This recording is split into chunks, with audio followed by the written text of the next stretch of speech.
Келесі орындайтын әнім Сәкен Сейфуллин «Тау ішінде». Сәкен Сейфуллин 15 қазан 1894 жылы Ақмола уезі, Ақмола облысында дүниеге келіп, 25 сәуір 1938 жылы Алматыда қайтыс болды. Қазіргі қазақ әдебиетінің негізі құраушы, ақын және жазушы, қоғам, мемлекет қайраткері.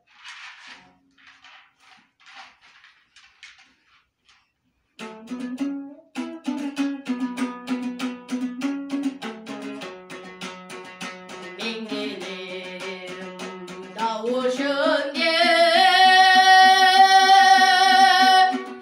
түнделетіп, аймақтап күңірентіп, елінетіп, астында боз атым,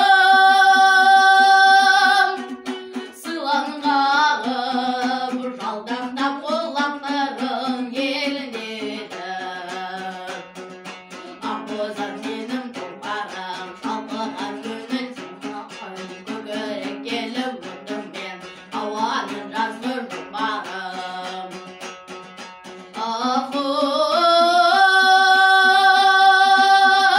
Сүмбіл шаш, тәтті сөзін, қара көзін, білгейсің келгенімді, жалғыз өзін.